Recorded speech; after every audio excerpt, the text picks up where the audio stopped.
جو امیر تنظیم ہے اس وقت شجاع الدین شیخ صاحب حافظہ اللہ تعالی، میں ان سے ریکویسٹ کروں گا کہ آپ نے جو مجھے مشورہ دیا وَجَادِلْهُمْ بِالَّتِي هِيَ أَحْسَنُ، تو یہی مجادلہ حسن طریقے سے کرتے ہوئے آپ نے اپنے فرقہ دیوبندیہ جس سے اس جماعت نے جنم لیا ان کی اصلاح کی کوشش کریں گے اپنے انداز میں.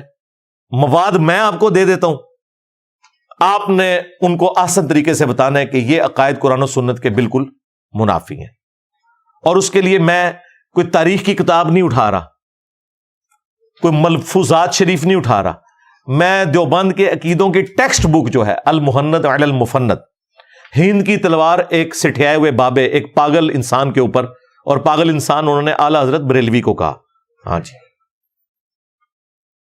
اس سے آپ کو کچھ حوالے دوں گا اور میں آپ سے ریکویسٹ کروں گا کہ یہ جو حوالے ہیں نا ان کو آپ نے آسان طریقے سے مجادلہ کر کے ان کو بھی سمجھانا ہے اور ان کے ماننے والوں کو بھی سمجھانا ہے.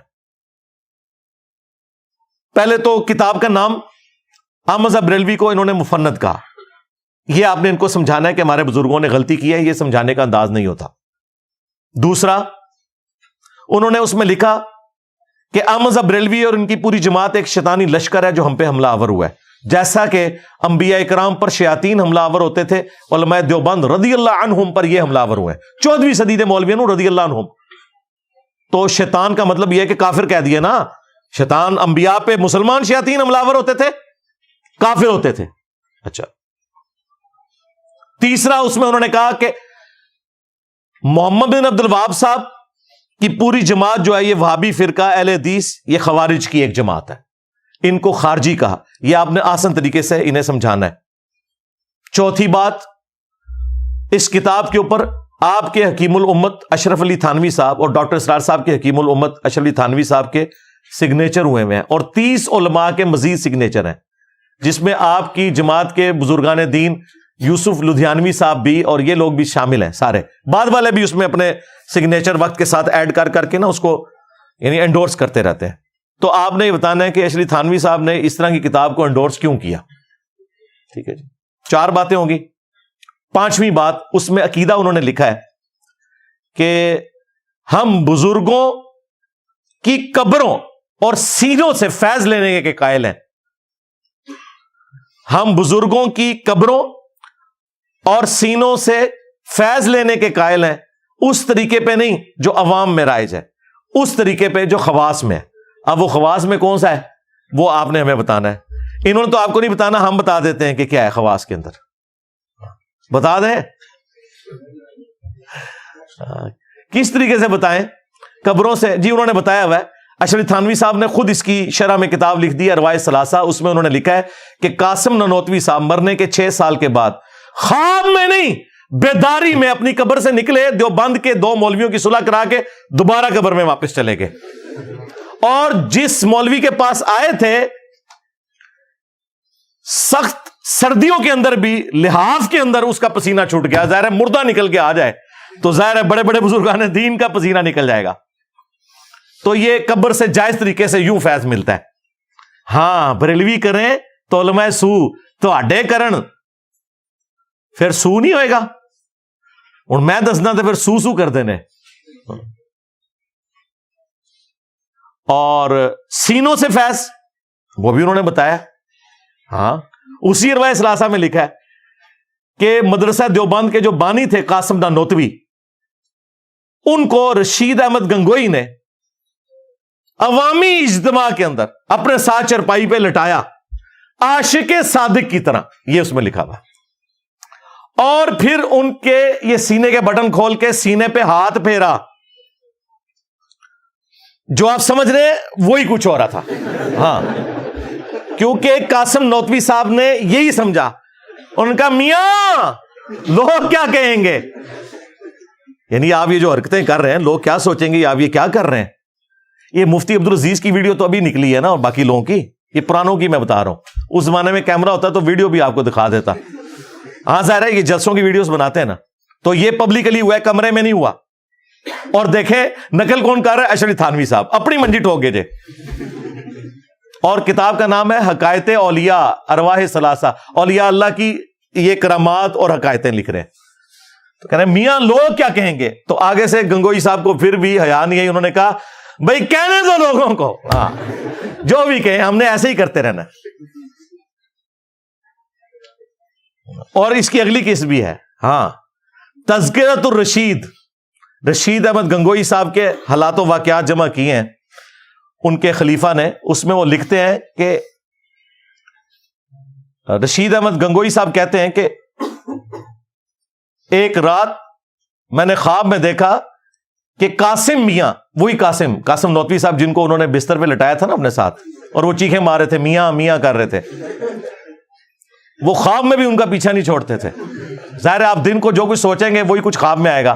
وہ کہتے ہیں میں نے دیکھا قاسم میاں دلہن کی شکل میں میرے خواب میں آئے ہیں. اور پھر آگے بھی جو ہے نا، ہاں وہ بھی انہوں نے اس میں ذکر کیا ہے، ہاں وہ ہم کیمرے میں دکھا دیں گے. اور پھر اس کی تعبیر انہوں نے کی کہ اس سے مراد یہ کہ وہ میرے شاگردوں کو آگے لے کے چلیں گے، یعنی یہ روحانیت کے لیے. یہ نہیں انہوں نے کہا کہ میں نے اپنی دلہن کو قاسم کی شکل میں دیکھا، نہیں، وہ کہتے ہیں قاسم نوتوی دلہن کی شکل میں میرے خواب میں آئی ہیں، اور پھر وہ نفع بھی ہمیں ایک دوسرے سے پہنچائی. یہ سارا کچھ لکھا ہوا ہے اس میں. تو میں نے کہا اگر کسی کو یہ نہ پتا چلے کہ بزرگوں کی قبروں اور سینوں سے فیض کیا ہے تو میں خود ہی آپ کو اس کی تشریح کر دوں. ابھی قرآن و سنت کی روشنی میں اس کا پوسٹ مارٹم چھوڑ رہا ہوں، جو میں نے کہا میں چھوڑ دوں گا، وہ میں قرآن و سنت کی روشنی میں جو پوسٹ مارٹم ہے وہ چھوڑ رہا ہوں. فی الوقت یہ کہیں سے بھاگے نہ، میں آپ کو وہ ساتھ بتا رہا ہوں. یہ 5 باتیں ہو گئی. چھٹی بات، المہند علی المفند میں انہوں نے لکھا کہ رسول اللہ کی قبر مبارک اللہ تعالیٰ کے عرش، کعبہ اور کرسی سے بھی افضل ہے. عرش سے افضل رسول اللہ کی قبر مبارک کو انہوں نے ڈکلیئر کیا. کسی آیت اور حدیث کا حوالہ نہیں دیا، کوئی دلیل پیش نہیں کی، صرف ایک جو اپنے بزرگوں کی قبروں کے ساتھ لوگوں کو جوڑنے کے لیے نبی الاسلام کی قبر مبارک کے بارے میں ایک جھوٹا عقیدہ بیان کیا. اس کا میں پوسٹ مارٹم قرآن و سنت کی روشنی میں آلریڈی کئی دفعہ کر چکا ہوں. آپ نے یہ بتانا ہے یہ عقیدہ نکالا کہاں سے ہے. تو آپ کو یہ کہیں گے کہ اصل میں نا انسان کی جو قبر کی مٹی ہے اسی سے اس کا خمیر اٹھایا جاتا ہے. تو بیسیکلی نبی الاسلام قبر مبارک میں جس جگہ آرام کر رہے ہیں نا، تو وہ مٹی آپ کے جسم کا حصہ ہے، اور رسول اللہ جو ہیں وہ اشرف المخلوقات ہیں، اس لیے عرش بھی ایک مخلوق ہے، تو نبی الاسلام عرش سے افضل ہے. نہ دھوکہ دینا بند کرو. انہوں نے کہا وہ حصہ زمین جو رسول اللہ کے ساتھ ٹچ ہے، رسول اللہ کو انہوں نے افضل نہیں کہا. وہ کہتے نہیں اس میں سے نکلا ہے، تو اس میں سے اگر نکلے ہیں تو حضرت ابوبکر عمر بھی پھر اللہ کے عرش سے افضل ہوئے، کیونکہ وہ مٹی تو کٹی ہے وہاں پہ.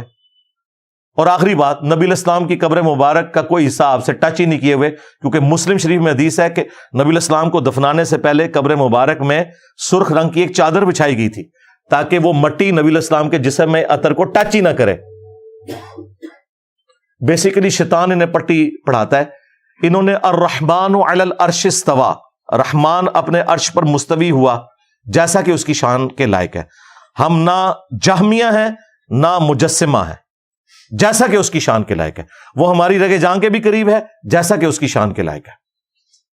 تو اس کے ایکویلنٹ انہوں نے قبر رسول کو کھڑا کیا. یہ پیچھے ریزن تھی، نبی علیہ السلام کی بات نہیں ہو رہی. 6 چیزیں ہوگی.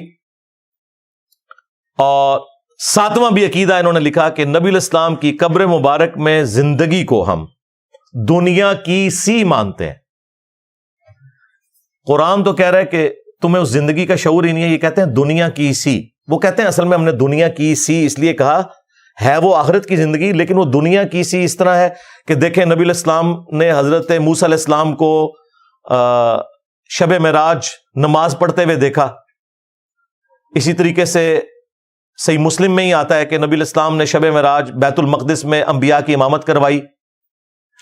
تو باقی انبیاء بھی قبروں سے نکل کے آئے تھے. یہ سب کچھ برزخی معاملہ ہے. وہ کہتے ہیں چونکہ یہ ایک دنیاوی کی طرح نظر آتا ہے اس لیے ہم کہتے ہیں دنیا کی سی. یہ اس کی تعویل کرتے ہیں. یہ بالکل جھوٹ بول رہے ہیں. یہ حقیقتاً دنیا کی سی مانتے ہیں. کیوں؟ شیخ زکریا کاندلوی نے فضائل حج اور فضائل درود میں تبلیغی جماعت کا جو نصاب لکھا ہے، اور الیاس قادری نے بریلویوں کے، فیضان سنت میں یہ واقعہ لکھا ہوا ہے. اور مفتی تقی عثمانی صاحب پلانٹ ارتھ پہ سب سے بڑے مفتی اعظم دیوبند کے, انہوں نے درس حدیث میں یہ واقعہ سنایا ہے.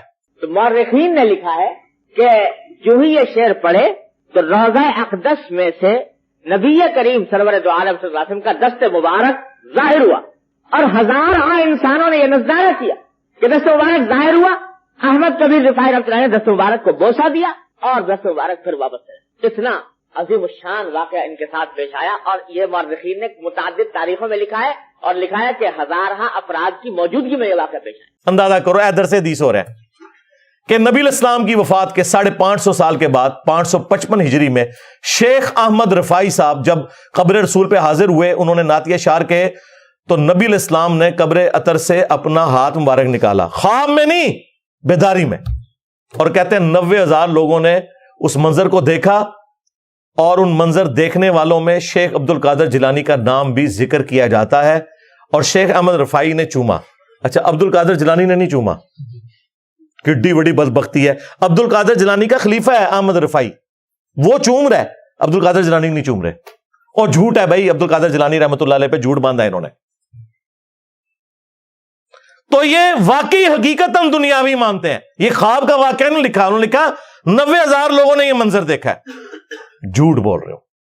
صحیح بخاری میں ہے, حضرت عمر کہتے ہیں انا کننا نتوسل الیک بنبینا صلی اللہ علیہ وآلہ وسلم, اے اللہ جب تک تیرے نبی ہم میں موجود تھے ہم ان کے ذریعے تیری طرف توسل اختیار کرتے تھے, اب ہم تیرے نبی کے چچا کو لائے ہیں, ان کی دعا کی برکت سے بارش نازل فرما, تو بارش نازل ہو جاتی تھی.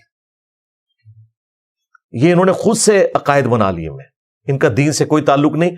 یہ دنیاوی زندگی قبر کے اندر رسول اللہ کی یا دنیا کی سی, یہ بھاگ سکتے تھے, میں نے بھاگنے کا راستہ بند کر دیا کہ یہ واقعی دنیا کی سی مانتے ہیں. آخرت کی زندگی تو ہم بھی مانتے ہیں, جسم اطہر کو سلامت ہم بھی مانتے ہیں.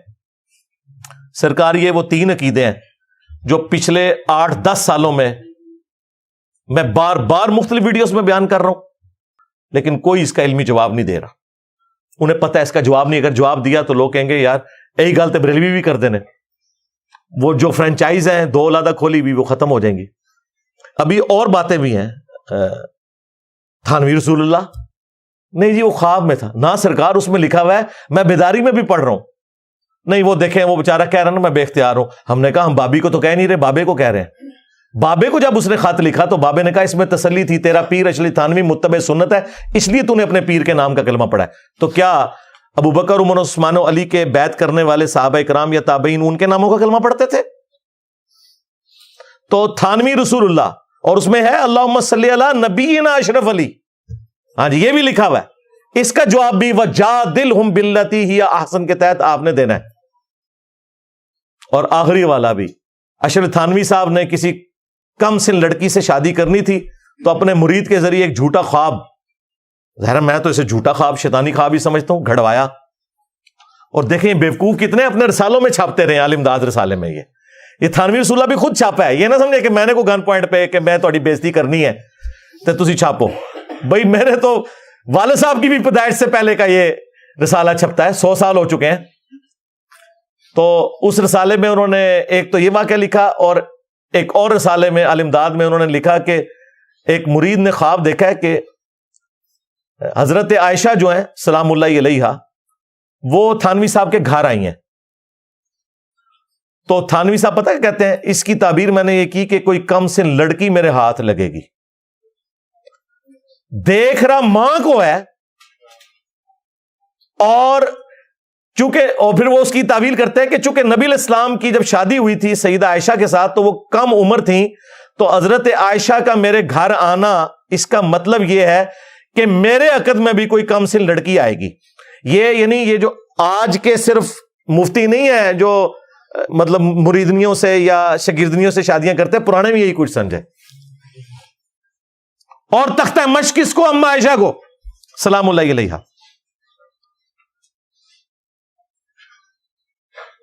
اور باتیں ہمیں کرتے ہیں. کیا یہ گستاخی نہیں ہے؟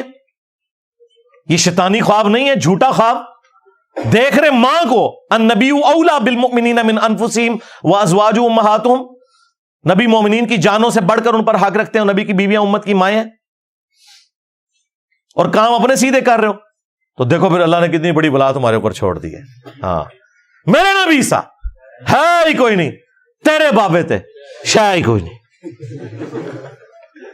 صلو علی محمد وآل محمد، اللہم صلی علی محمد وعلی آل محمد واصحاب محمد وازواج محمد وامت محمد اجمعین الی یوم الدین، آمین.